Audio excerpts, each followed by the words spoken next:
Being an investor in gold has not been as profitable as some had expected over the last year or so. Despite COVID, money has been flowing freely into other areas of the market as the fear of missing out on returns in equities dominates investment strategy. Central banks have been supporting economies across the globe, and this has led to an unexpected consequence. Welcome to this edition of IG Trading the Markets podcast. I'm Jeremy Naylor. We're talking today to precious metals specialist Simon Popple, editor of the Brookville Capital Intelligence Report, who is broadening out his interest in the markets to a wider spectrum of hard commodities, including the relatively new area of an interest in battery metals. Simon, welcome. It's good to be able to catch up with you again, and Happy New Year. And to you. Great to be on the show.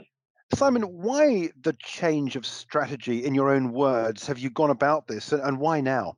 Well, I think that we've all been a bit surprised that gold and silver and other precious metals, have not taken off as much as perhaps we were expecting them to. That's not to say they won't, but I think the timing has perhaps caught us by surprise. But I think that it does make sense to have a broad portfolio in commodities. If you look at the Goldman Sachs commodity index, it looks like there could be a good upswing, and especially with things like inflation on the horizon. Commodities, you can't print them; they're used to make stuff.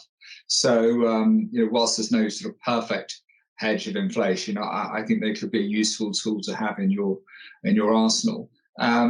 So yeah, the basic premise is to have a more diversified portfolio across a number of different commodities, rather than just focus on gold, silver, and precious metals. So how are you doing this personally? Because we've spoken for a number of years about your investment strategy, which has been, as I said earlier on, centered around the precious metals market. Are you selling down your precious metals exposure to buy into other areas, or how are you approaching this new strategy that you've got in place? Well, fortunately, I invested in a company called Chalice that went up about 60-fold. So I've been able to, yes, I sold Chalice, but that provided me with a lot of capital to deploy. And I had a choice. Do I want to go into more gold and silver companies, or do I want to broaden the investment base? And I chose the latter.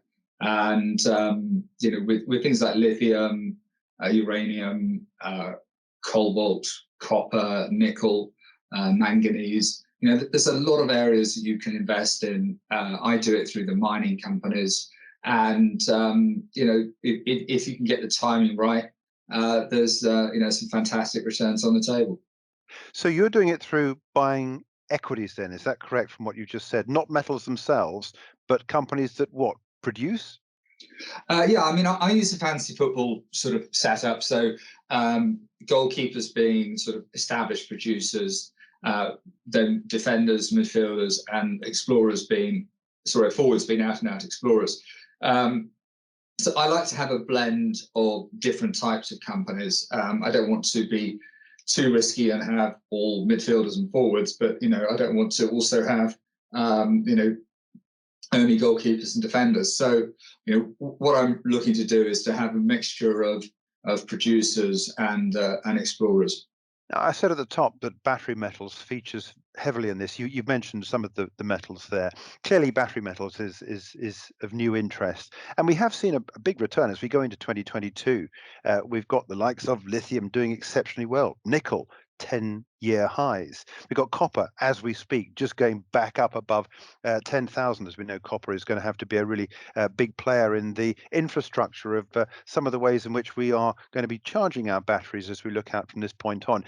Any favorites amongst what you're talking about, or have you just got a broad sweep, or do you favor one aspect of this broader look at the commodity sector?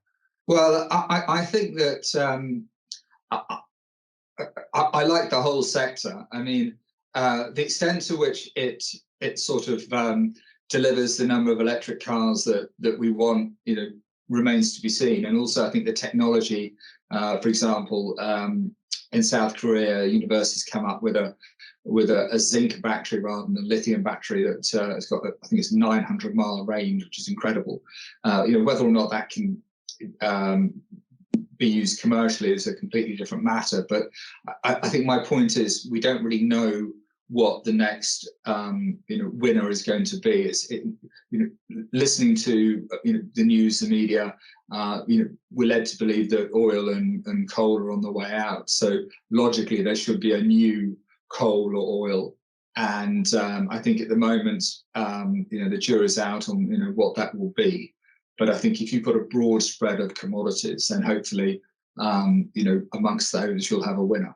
You mentioned the Goldman Sachs Commodity Index. I want to take a look in some more detail at what's been happening here. And I know that some viewers on some mediums such as YouTube will be able to see this in the file. But just to describe this for those that are listening to this on a full podcast, is that we have the peak in this index around about the Great Financial Crisis, and it went up to levels never seen before. It has subsequently returned to the mean, and indeed has traded below the mean since about 2015, and it remains below the mean. Are you saying this is proving your point that this area is ripe for investment? Yeah, well, I mean, buy low, sell high has always been the mantra that I've been given, and commodities do seem, compared to other asset classes in particular, to be not in a bubble. I mean, if you look at property prices, bond prices, equity markets, a lot of them are sort of near or at their all-time highs, where that is clearly not the case for commodities. And because commodities are used to make stuff, and you can't print them, and looking at the Goldman Sachs index graph, if the past is any indicator of the future, commodities could be in for a decent ride. Let's move, if I can, back to the old familiar ground that we know your newsletters for, and that is the precious metals market, which, as you've explained, you are still a big investor in. What's happening with the price of gold? Why has gold not done as some said it should and possibly could have done during the pandemic? I mean, we were given we were all being locked down. I mean, that said it all, really. We were prevented from doing any sort of commercial activity at one point, pretty much around the world. One would have thought that gold at that point would have done some really big things. Yes, it did rise to a record high in August 2020, but then, of course, it has seen this pullback, and now we've been in this range, and it hasn't really done an awful lot. Why? What is disturbing the market, which leads us to believe that gold is no longer maybe the safe haven that it once was? My view is it's still a safe haven, but there are other assets that are also viewed as safe haven assets, such as cryptos and things like that. I think that people who perhaps would have put some money into the gold market have probably put some money into the crypto market, and cryptos are also viewed as a safe haven asset class. So I think that they've attracted some of the interest that otherwise would have gone to the gold market. And the pandemic is unprecedented. We just don't know. We didn't know what was happening as we went into it, and we clearly don't know what's going to happen as we come out of it. But if you look at supply chains, which are very much sort of a hot topic of the day, gold it's got a particularly short supply chain.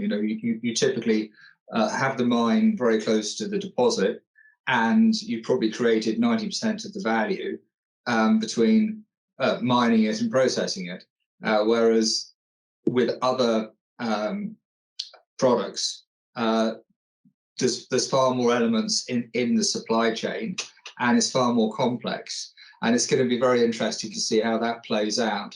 Especially with the spat between the US and China, as to the extent to which supply chains go back to normal. And of course, also politically, we've got what's going on with Russia and Ukraine and Kazakhstan, to see whether or not that, I guess, blows up. But that aside, you mentioned cryptos. I have to ask the question: are you tempted? No. Simply, I don't understand them. There's a Paulson comment which I love, which was, someone said, "Oh, well, they're a limited supply," and he said, "Well, they're a limited supply of nothing." And what I like about commodities, not just gold and silver, is they're tangible. And gold and silver you can take anywhere in the world, and it's got value. They've been around for thousands of years.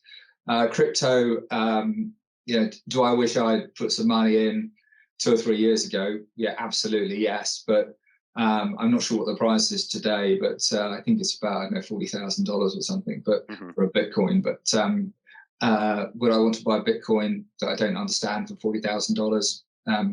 Personally speaking, I'd rather not. Yeah.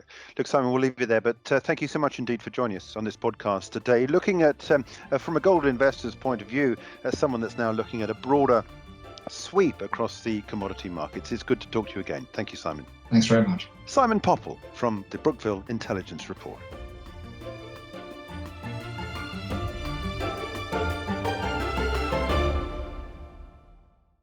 For more videos from us here at IGTV, join us on Twitter at IGCom, Instagram, and subscribe to our YouTube channel.